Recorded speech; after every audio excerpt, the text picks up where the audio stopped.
अस्सलाम वालेकुम दोस्तों। आज हम देखेंगे कि कॉन्टैक्टर को इस्तेमाल करते हुए मोटर के रिवर्स और फॉरवर्ड कनेक्शन किस तरीके से किए जाते हैं। इसके लिए जो हमें चीज़ें रिक्वायर्ड होंगी वो दो कॉन्टैक्टर हैं, एक ओवरलोड, दो एनओ पुश बटन और एक एनसी पुश बटन है। एनओ पुश बटन के ज़रिए हम अपने कॉन्टैक्टर को ऑन करेंगे और एनसी के ज़रिए इसे ऑफ़ करेंगे। चलिए आइए इसकी वायरिंग स्टार्ट करते हैं। ये दोस्तों हमारा मेन एमसीबी है। एमसीबी से ये तार आ रही है, एक न्यूट्रल और एक फेस। इस न्यूट्रल को हम ओवरलोड के 95 नंबर पॉइंट में देंगे। जी दोस्तों, ये हमारी मेन वायर थी। इस मेन वायर की न्यूट्रल हमने ओवरलोड के 95 नंबर पॉइंट पे दी है और 96 नंबर पॉइंट से हम इसकी आउट लेंगे और इसे कॉन्टैक्टर के कॉइल में लगा देंगे। जी दोस्तों, ये हमने एक वायर का पीस लिया है। इसका पहला सिरा हम लगाएंगे 96 नंबर पॉइंट पे। इस वायर का दूसरा सिरा हम कॉइल में लगा देंगे, कॉन्टैक्टर के कॉइल में जंपर कर देंगे, न्यूट्रल इसके डायरेक्ट कर देंगे। A2 में मैं लगा रहा हूँ। जी दोस्तों, ये न्यूट्रल को हमने इसके कॉमन कर दिया है। मेन एमसीबी से जो हमारी वायर आ रही थी, इस वायर की न्यूट्रल हमने ओवरलोड के 95 नंबर पॉइंट पे लगाई है और 96 नंबर पॉइंट से इसकी आउटपुट लेकर कॉन्टैक्टर के दोनों कॉइलों को आपस में शॉर्ट कर दिया है। अब ये हमारा फेस है। इस फेस को हम अलहदा से एक एमसीबी लगाएंगे। ये कंट्रोल का हमारा एमसीबी हो गया है।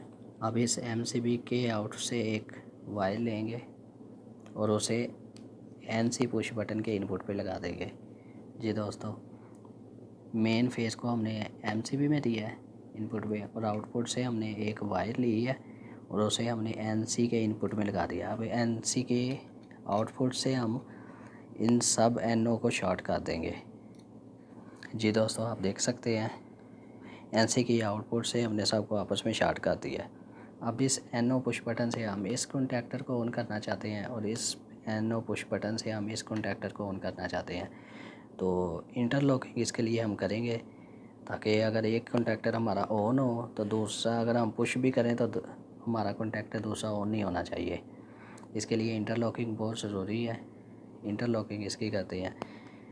इस कॉन्टैक्टर को चलाने के लिए इस एनओ पुश बटन की आउटपुट से हम एक वायर लेंगे और उसे दूसरे कॉन्टैक्टर के एनसी में लगा देंगे।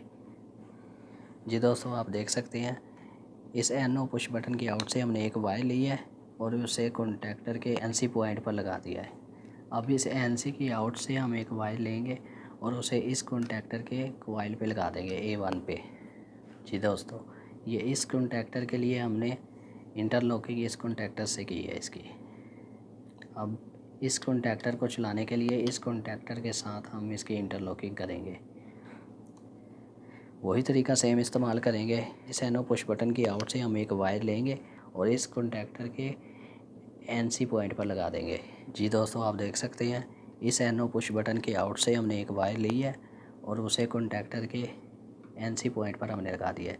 अब इस कॉन्टैक्टर के दूसरे एनसी पॉइंट से हम एक वायर लेंगे और इस कॉन्टैक्टर के A1 यानी कॉइल में लगा देंगे।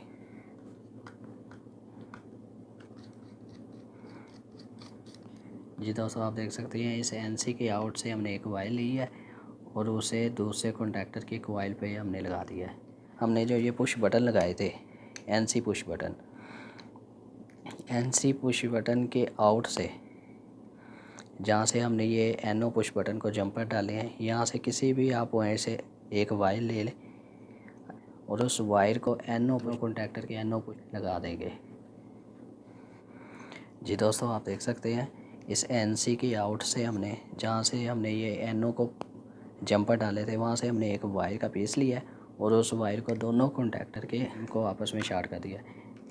अब इसकी होल्डिंग के लिए दोस्तों इस कॉन्टैक्टर के एनओ पॉइंट से हम एक वायर का पीस लेंगे और उसे जंपर डाल देंगे A1 के साथ, इसकी कॉइल के साथ। और इस कॉन्टैक्टर के लिए एनओ से ही हम इसके एक जंपर डाल देंगे इस कॉइल के साथ।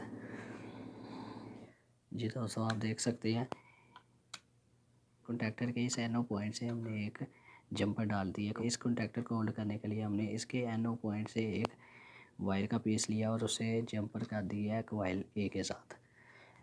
तो दोस्तों, ये हमारे कंट्रोल के कनेक्शन कंप्लीट हो गए हैं। चले आइए अब इसे सप्लाई देकर देखते हैं। बिस्मिल्लाहिर्रहमानिर्रहीम। इस कॉन्टैक्टर को ऑन करने के लिए ये पुश बटन इस्तेमाल होगा, इसको ऑन करने के लिए ये पुश बटन इस्तेमाल होगा और ये दोनों को ऑफ़ करने के लिए इस्तेमाल होगा। चलिए आइए इसके स्टार्ट करते हैं, इसकी टेस्टिंग करते हैं। इस पुश बटन से ये ऑन हो गया है। अब इस कंडीशन में दोस्तों ये एक कॉन्टैक्टर हमारा ऑन है। इस कंडीशन में अगर आप दूसरे को ऑन करना चाहें तो ये ऑन नहीं होगा। इसकी वजह ये है कि हमने इस कॉन्टैक्टर के लिए इसकी इंटरलॉकिंग की है इस कॉन्टैक्टर के साथ। जिस वक्त हमारा ये कॉन्टैक्टर ऑन होगा तो ये कॉन्टैक्टर ऑन नहीं होगा और जिस वक्त ये ऑन होगा उस वक्त ये ऑन नहीं होगा कॉन्टैक्टर। इसे ऑफ़ करेंगे पहले, उससे आप इसे ऑन करेंगे। देखिए ऑफ ऑफ।